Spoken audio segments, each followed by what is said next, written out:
Halo teman-teman semua, apa kabar? Perkenalkan, kami dari kelompok 4 yang beranggotakan Naswa Syafira Rahma, NPM 1063, Septi Febriani, NPM 1070, Isnaini Mutiara Haq, NPM 1078, Yunita Dwi Rahayu, NPM 1090, Amara Kartika Sari, NPM 1096, dan Aulia Ulang Izati, NPM 1097. Hari ini kita akan membahas tentang perkembangan remaja, terutama pada fisik, kognitif, dan bahasa. Teman-teman tahu nggak sih apa yang dimaksud dengan masa remaja? Jadi, masa remaja merupakan salah satu fase dalam rentang perkembangan manusia yang terentang sejak anak masih dalam kandungan sampai meninggal atau lifespan development. Kita masuk ke perkembangan fisik.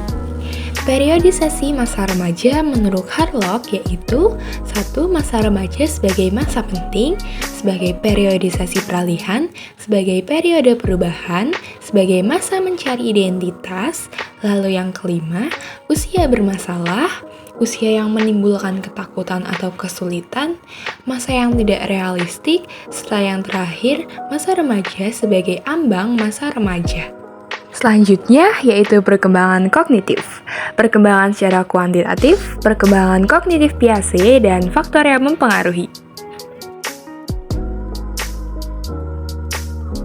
Perkembangan kognitif secara kuantitatif dapat dikembangkan menggunakan instrumen tes intelijensi secara longitudinal pada sekelompok tertentu usia 3-5 tahun sampai 30-35 tahun.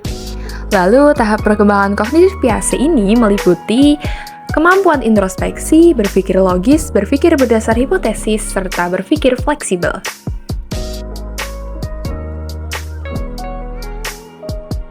Selanjutnya adalah faktor yang mempengaruhi.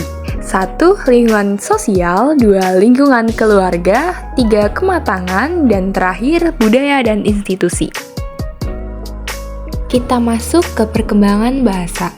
Jumlah kosakata yang dikuasai semakin banyak seiring dengan banyaknya referensi bacaan serta topik yang semakin kompleks.